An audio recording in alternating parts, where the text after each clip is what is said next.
But why is the media not telling us? Because they say... The room crackled with anticipation. The air was thick with the energy of expectation, as if everyone present knew that something significant was about to unfold. The crowd, a sea of faces filled with hope, frustration and determination, waited with bated breath.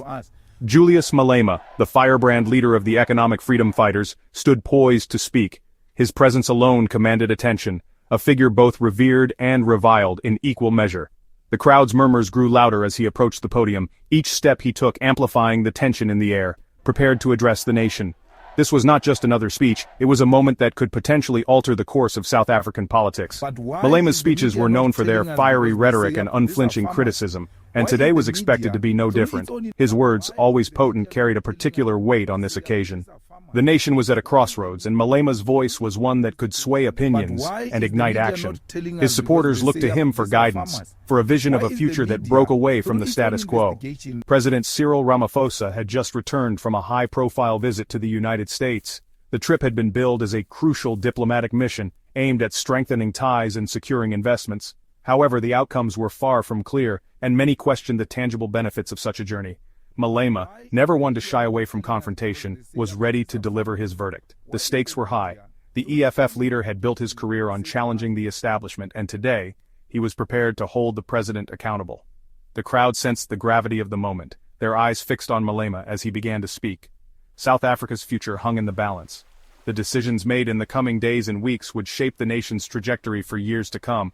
The people gathered here were not just spectators, they were participants in a democratic process that demanded their engagement and vigilance.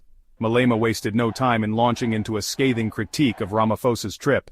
He questioned the purpose and outcomes of the visit, suggesting that it was more about optics than substance.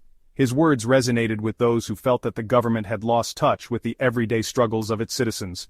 He labeled it a wasteful jaunt, a pointless exercise in appeasing a global superpower with little interest in South Africa's true needs. Malema's critique was sharp and unrelenting, painting a picture of a leadership more concerned with international approval than domestic welfare. His voice boomed, echoing the frustrations of many who felt let down by the ANC government. The crowd responded with cheers and applause, their approval a testament to the resonance of Malema's message. It was clear that his words had struck a chord, tapping into a deep well of discontent. The president, Malema argued, had returned empty-handed, having failed to secure any meaningful commitments or investments. The promises of progress and prosperity seemed hollow in the face of the harsh realities that many South Africans continued to endure, having achieved nothing of substance for the people he claimed to represent. Malema's speech was a call to action, a rallying cry for those who believed in a different vision for South Africa. As he concluded, the crowd erupted in support, their voices joining his in a powerful chorus of demand for change. Ramaphosa's visit to Washington was intended to be a diplomatic triumph, a chance to reset relations with the United States after years of tension. The South African president, a former anti-apartheid activist who had transitioned seamlessly into the world of high finance, was eager to court American investment. He believed that attracting foreign capital was the key to unlocking South Africa's vast economic potential. The trip, however, was overshadowed by controversy. South Africa's recent passage of the Expropriation Bill, a landmark piece of legislation aimed at addressing the legacy of apartheid-era land dispossession, had sent shockwaves through the international community. Investors were spooked, fearing that their property rights would be trampled upon. The U.S. government, under the hawkish leadership of President Tom Cotton, had expressed deep reservations about the bill. Malema seized upon the Expropriation Bill controversy, using it to paint Ramaphosa as a puppet of Western interests. He accused the president of pandering to fake white refugees, a term loaded with racial and historical baggage. The phrase cut to the heart of South Africa's enduring struggle with inequality and the legacy of apartheid.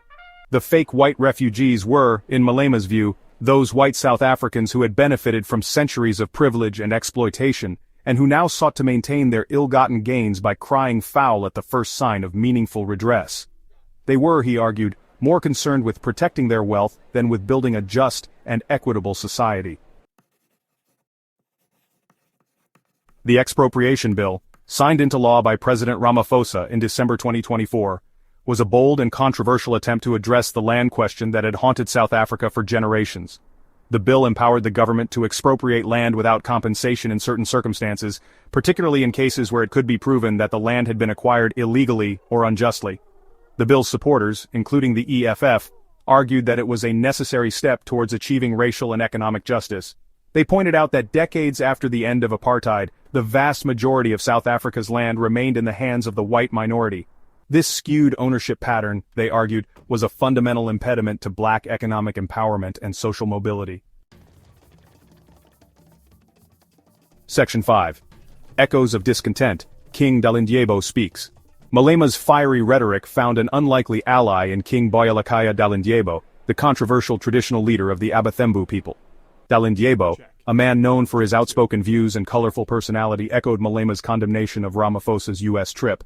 He accused the president of seeking instructions from the West on how to govern South Africa. Dalindyebo's intervention added another layer of complexity to the already fraught political landscape. As a traditional leader, he commanded a great deal of respect and influence, particularly among rural communities. His decision to side with Malema on this issue was a clear indication of the depth of feelings surrounding Ramaphosa's leadership and the Expropriation Bill. Section 6. A fractured relationship, South Africa and the U.S. Malema's scathing attack on Ramaphosa's U.S. trip and his inflammatory rhetoric about fake white refugees further strained the already tense relationship between South Africa and the United States. The U.S. government, deeply critical of the Expropriation Bill, viewed Malema's comments as further evidence that South Africa was headed down a dangerous path. The U.S. had already taken steps to punish South Africa for its land reform policies. In February 2025, the U.S. Congress had voted to cut $440 million in aid to South Africa, citing concerns about property rights and the rule of law. This move, widely seen as a victory for the Trump wing of the Republican Party, had been met with anger and dismay in South Africa. Section 7. Ramaphosa's Tightrope Walk. Caught between the demands of his own people and the pressures of the international community, President Ramaphosa found himself walking a diplomatic tightrope. The challenges he faced were multifaceted and complex, requiring a delicate balance of domestic and international interests. On one hand, he had to address the deep-seated issues of inequality and economic disparity that were the legacy of apartheid. On the other hand, he had to ensure that South Africa remained an attractive destination for foreign investment, which was crucial for the country's economic growth and stability. He was determined to address the legacy of apartheid and deliver on his promise of economic justice for all South Africans. This meant tackling the systemic issues that had long plagued the nation, such as land ownership and wealth distribution. Ramaphosa's vision was to create a more equitable society where opportunities were available to all, regardless of their background or economic status. However, he also knew that he could ill afford to alienate foreign investors or damage South Africa's reputation on the world stage. The country needed foreign capital to drive development projects, create jobs, and stimulate economic growth. Ramaphosa had to reassure investors that their investments would be safe, and that the government was committed to creating a stable and predictable business environment. Ramaphosa attempted to strike a conciliatory tone, insisting that the Expropriation Bill was not a land grab and that any expropriation would be carried out in accordance with the law. He emphasized that the bill was aimed at addressing historical injustices and that it would be implemented in a fair and transparent manner. The goal was to ensure that land reform would benefit those who had been marginalized without undermining the country's economic stability. He stressed that his government was committed to upholding property rights and the rule of law. This was a crucial message for both domestic and international audiences, as it underscored the government's dedication to maintaining a lawful and orderly process. Ramaphosa wanted to convey that South Africa was a country where the rights of all citizens would be protected and where the rule of law would prevail. However, his words did little to assuage the concerns of his critics, both at home and abroad. Many were skeptical of the government's ability to implement land reform without causing economic disruption. There were fears that the process could lead to a decline in agricultural productivity and investor confidence. Despite these challenges, Ramaphosa remained steadfast in his commitment to creating a more just and equitable society, navigating the complex political landscape with determination and resolve. Section 8. The Malema Factor, a force to be reckoned with. Julius Malema's blistering attack on President Ramaphosa's U.S. trip was a stark reminder of the EFF leader's enduring influence on South African politics. His words were not just a critique of the president's actions but a call to action for his supporters, a rallying cry that echoed across the nation. Malema's ability to capture the public's attention and steer the national conversation is unparalleled in contemporary South African politics. Despite never having held national office, Malema had emerged as a powerful voice for the dispossessed and disenfranchised. His journey from the president of the ANC Youth League to the leader of the Economic Freedom Fighters is a testament to his resilience and political acumen. Malema's speeches often highlight the struggles of ordinary South Africans, making him a relatable and influential figure. His charisma, his fiery rhetoric, and his willingness to challenge the status quo had resonated with millions of South Africans, particularly young people. Malema's ability to connect with the youth, who make up a significant portion of the population, has been a key factor in his political success. His speeches are often filled with historical references and calls for economic justice, which strike a chord with those who feel left behind by the current system. Malema's rise to prominence had coincided with a period of growing disillusionment with the ANC, the party that had liberated South Africa from apartheid but had struggled to deliver on its promise of a better life for all. The ANC's internal conflicts and allegations of corruption have further eroded public trust, creating a vacuum that Malema and the EFF have been quick to fill. His critiques of the ANC are not just political attacks but reflections of the frustrations felt by many South Africans.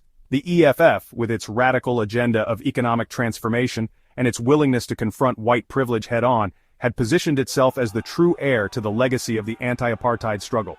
The party's policies, which include land expropriation without compensation and nationalization of key industries, have sparked both support and controversy. However, for many, the EFF represents a bold vision for the future, one that promises to address the deep-seated inequalities that still plague South African society. Malema's leadership has been instrumental in shaping this vision and mobilizing a diverse coalition of supporters. Section 9. A Future Uncertain South Africa, at a Crossroads. As the dust settled on Julius Malema's latest broadside against the establishment, South Africa found itself at a crossroads. The country's future hung in the balance, caught between the promise of a more just and equitable society and the threat of economic isolation and political instability. The Expropriation Bill, the controversy surrounding Ramaphosa's U.S. trip, and the deep divisions within South African society all pointed to the challenges that lay ahead.